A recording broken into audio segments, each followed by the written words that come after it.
Good evening, ladies and gentlemen.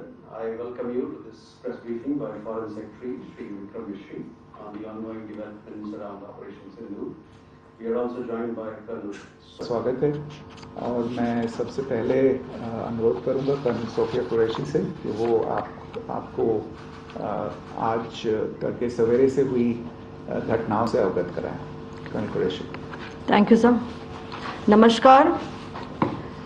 8 से 9 मई 2025 की मध्य रात्रि को पाकिस्तानी सेना ने सैन्य बुनियादी ढांचे को निशाना बनाने के इरादे से पूरी पश्चिमी सेना पर भारतीय वायु क्षेत्र का कई बार उल्लंघन किया।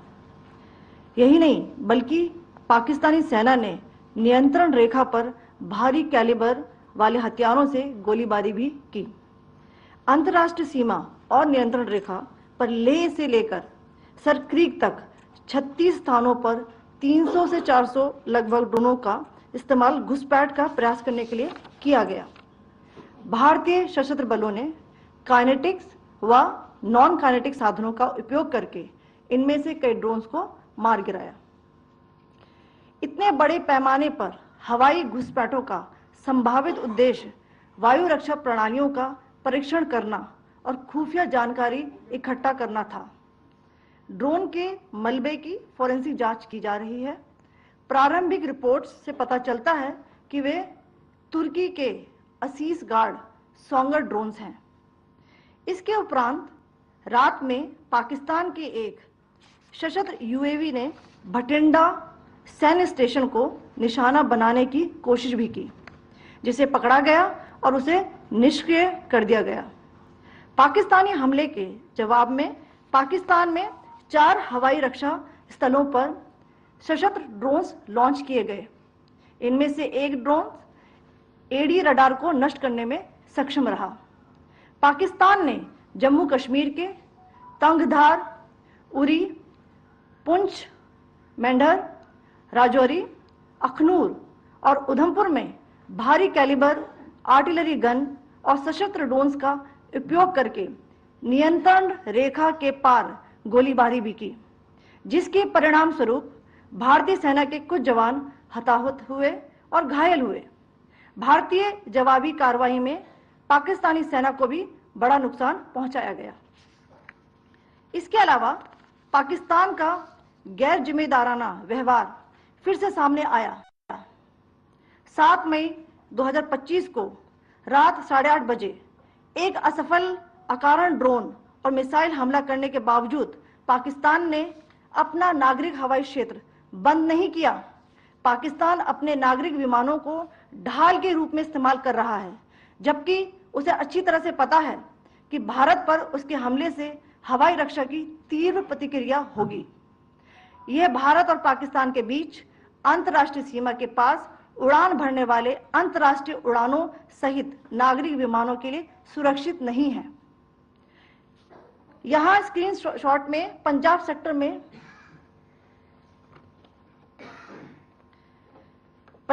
में हाई एयर डिफेंस अलर्ट स्थिति के दौरान एप्लीकेशन फ्लाइट रडार 24 का डेटा दिखाया गया है। जैसा कि आप देख रहे हैं, यहां पर भारतीय पक्ष का हवाई क्षेत्र घोषित बंद के कारण नागरिक हवाई यातायात से पूरी तरह से रहित है। कराची और लाहौर के बीच के हवाई अड्डे मार्ग पर नागरिक एयरलाइंस उड़ान भर रही है। हाई अलर्ट किया गया है विमान फ्लाइनेस एविएशन का एयरबस 320, जैसा कि आप यहां देख रहे हैं, जो कि शाम को 5:50 दमम से शुरू हुआ और रात को 9:10 लाहौर में उतरा। ये सारा डिटेल्स आप यहां देख रहे हैं, ये डिटेल्स यहां लिखा हुआ है। Can you see this?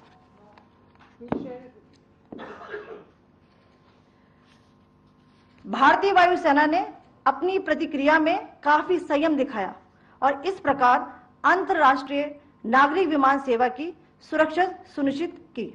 धन्यवाद। जय Hind.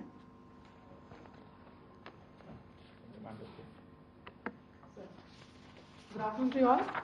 On the intervening night of 8th-9th May 2025, Pakistan military carry out multiple violations of Indian airspace along the entire western border, with an intent to target military infrastructure. Pakistan military also resorted to firing of heavy caliber weapons along the line of control. Along the international border and line of control, drone intrusions were attempted from Leh to Sar Creek at 36 locations with approximately 300 to 400 drones. Indian Armed Forces brought down a number of these drones using kinetic and non-kinetic means. The possible purpose of these large-scale aerial intrusions were to test the AD systems and gather intelligence. Forensic examination of the drone debris is being undertaken. Preliminary reports suggest them to be of Aziz Guard Songa drone of Turkey. Later in the night, an armed UAV of Pakistan attempted to target Bhatinda military station, which was detected and neutralized. In response to the Pakistani attack, armed drones were launched at 4 air defense sites in Pakistan. One of the drones was able to destroy an AD radar. Pakistan also carried out artillery shelling across the line of control using heavy caliber artillery guns and armed drones at Tangdhar, Uri, Poonch, Mendhar, Rajouri, Akhnur and Udhampur in Jammu and Kashmir area, which resulted in some losses and injuries to Indian Army personnel. Pakistan Army also suffered major losses in Indian retaliatory fire. Additionally, Pakistan's irresponsible behavior again came to fore. Pakistan did not close its civil airspace despite it launching a failed unprovoked drone and missile attack on 7th May at 8:30 hours in the evening. Pakistan is using civil airliners as a shield, knowing fully well that its attack on India would elicit a swift air defense response. This is not safe for the unsuspecting civil airliners, including the international flights, which were flying near IB between India and Pakistan. The screenshot we just showed and we shall share with you, it shows the data of the application Flight Radar 24 during a high air defense alert situation in the Punjab sector. As you have seen, the airspace on the Indian side is absolutely devoid of civil air traffic due to our declared closure. However, there are civil airlines flying the air route between Karachi and Lahore. Amongst the other civil aircraft that you can see, we have highlighted an aircraft which is Airbus 320 of FlyNAS Aviation, which was originated from Dammam at 1750 hours and landed later at Lahore at 2110 hours in the night. Indian Air Force demonstrated considerable restraint in its response, thus ensuring safety of international civil carrier.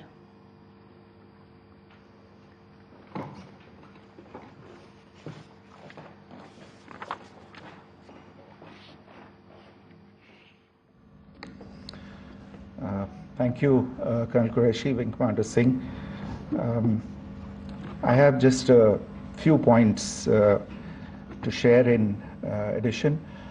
कल रात की पाकिस्तानी सेना की कायरतापूर्ण गतिविधियों से आपको colonel Qureshi और विंग कमांडर सिंह ने पहले ही अवगत करा दिया गया है.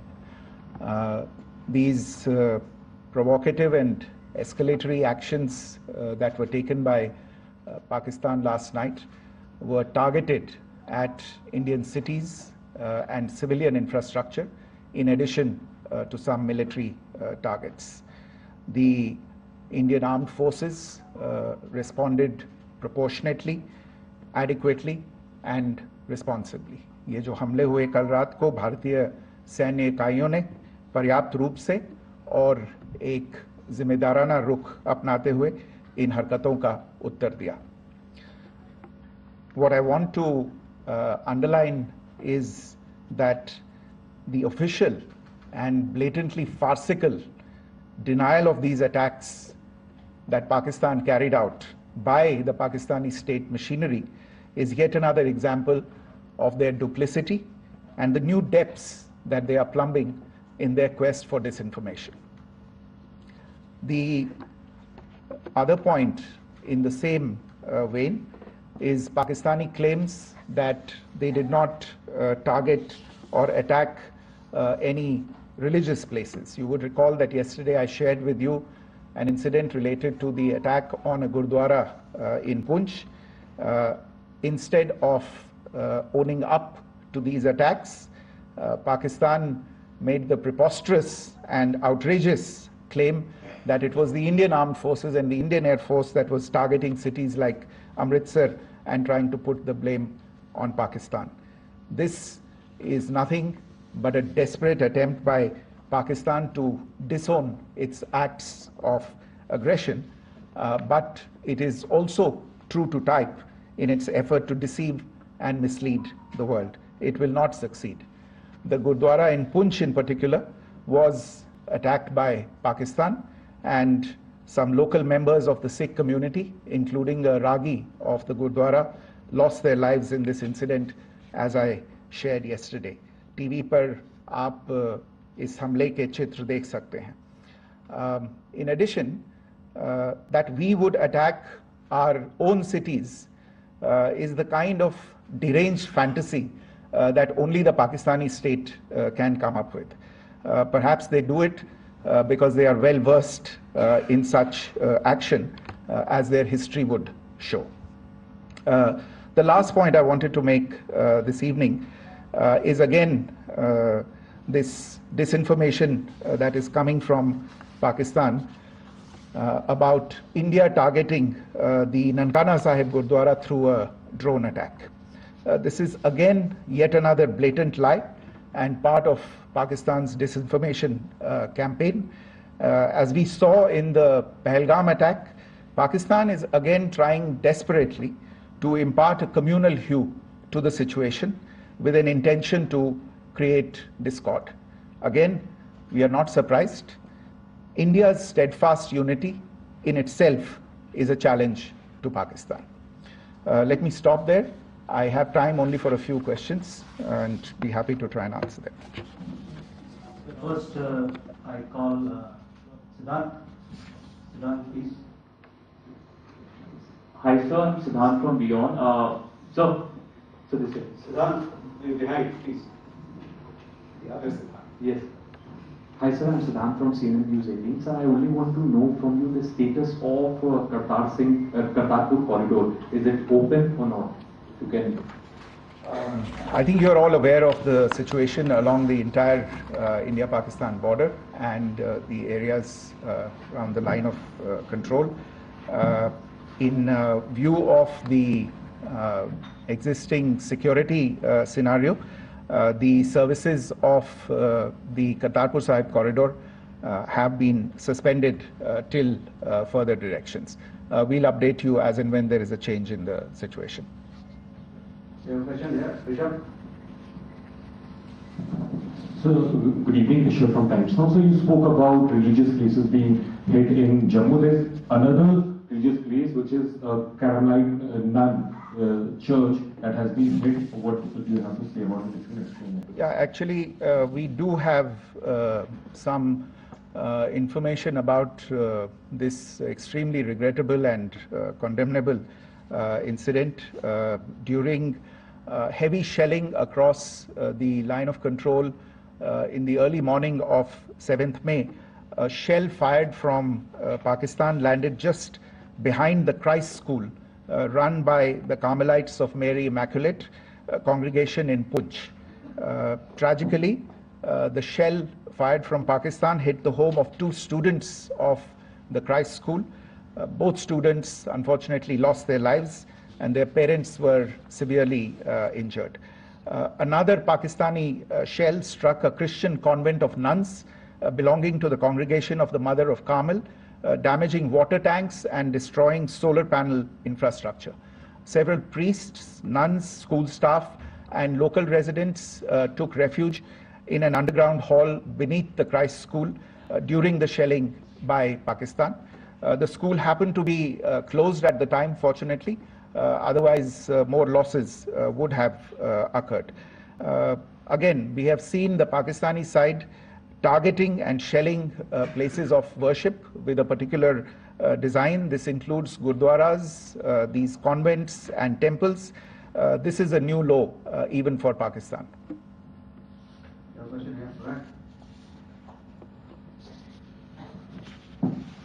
सर प्रणय उपाध्याय अमर उजाला से। सर कल आपने इसी पोडियम से पाकिस्तान के IMF बेलआउट को लेकर और इंडस वाटर ट्रीटी को लेकर जो टिप्पणी की थी उसकी पाकिस्तान में काफी तीखी प्रतिक्रिया भी आई और उसके बाद हमने देखा कि पाकिस्तान की तरफ से किस तरीके से लेह से लेकर भुज तक पूरी बॉर्डर के ऊपर जो इन्वेजन था वो किया गया। मौजूदा सिचुएशन के अंदर पाकिस्तान के बेलआउट पैकेज को लेकर और पाकिस्तान के अटेम्प्ट्स को लेकर आपका क्या असेसमेंट है? और दूसरा ये भी जानना चाहेंगे कि पाकिस्तान की तरफ से ये जो अटेम्प्ट किया गया था उसका भारत ने अभी तक उस तरीके का कोई जवाब नहीं दिया गया है, तो क्या भारत इसका जवाब देगा जो कार्रवाई हुई है बीते 24 घंटों में? देखिए प्रणय, जहाँ तक इंडस वाटर्स ट्रीटी का सवाल है, मैंने कल विस्तार से उसके बारे में इसकी चर्चा की है। Indus waters treaty is in abeyance and as such I have nothing further to add to the decision that was announced by the cabinet committee on security. जहाँ तक IMF bailout का सवाल है, आपको ज्ञान होगा कि IMF की आज मीटिंग हो रही है। हम वहाँ पे अपना पक्ष रखेंगे और जो हमारा मत है इन चीज़ों को लेके वहाँ पे साझा करेंगे दूसरे मेंबर्स के साथ। ये बोर्ड पे निर्भर है कि वहाँ पे क्या निर्णय होता है।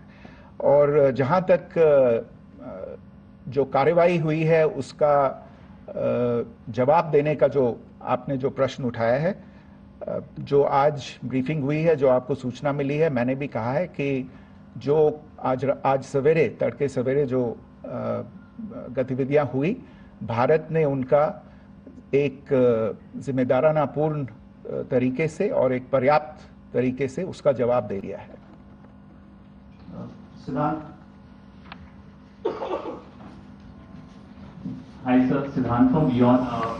Sir, the External Affairs Minister has spoken to many of his counterparts along the world. Yesterday he spoke to the US Secretary of State Marco Rubio. So what were the key areas of conversations during that call? Yes, the minister had a conversation with the US Secretary of State. As you can imagine, the focus of discussions was the terrorist attack in Pahalgam and the response that India mounted after that on the 7th of May. The Secretary of State shared his thoughts on these developments with the minister. The minister deeply appreciated the US's commitment to work with India in the fight against terrorism, and he also underlined the targeted measures that India had taken in connection with Sindoor. The minister also underlined that India would firmly counter any attempts at escalation from there. But in follow-up to that, as you are aware, there have been a number of other conversations. The minister had a conversation with the UK Foreign Secretary, David Lammy, today. There too, the discussion centered around countering terrorism, for which there must be zero tolerance. And I understand just a short while ago, the External Affairs Minister has also spoken to the Foreign Minister of Norway, Espen Barth Eide, which was also focused on recent developments stemming from the terrorist act in Pahalgam. One last question, Sudhir. Sir, once again, thank you for doing this. Shri from Bloomberg.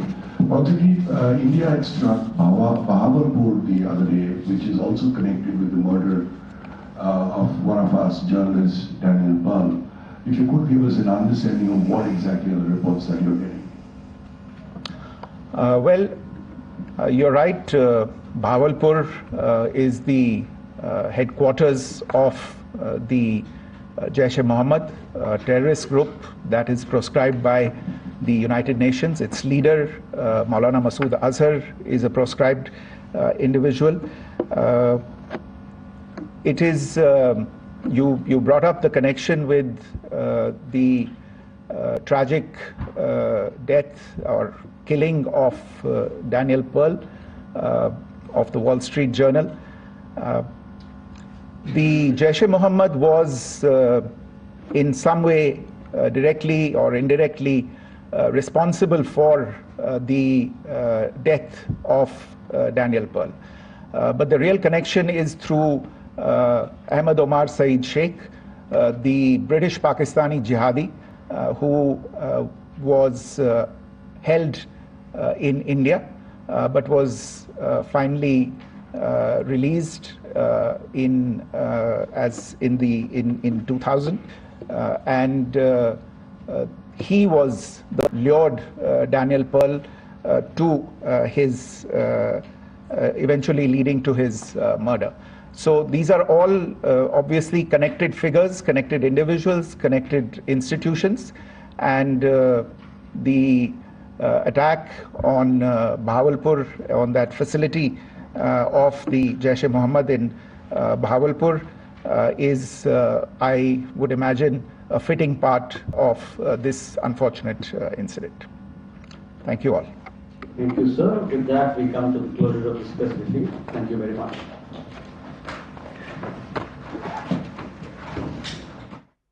तो विदेश मंत्रालय की तरफ से ये press conference जिसमें कई अहम बातों का खुलासा हुआ, जिनको लेकर कल से अब तक कई तरह के कयास लगाए जा रहे थे, लेकिन विदेश मंत्रालय की तरफ से ये పార్వతీ పరమేశ్వరుల్నే ఆది దంపతులు అంటుంటాం. వీరే మొదటి దంపతుల. జ్యోతిర్లింగం ఆవిర్భవించిన తర్వాత సదాశివుడు అర్ధనారీశ్వరుడుగా మొట్టమొదటి ప్రకటన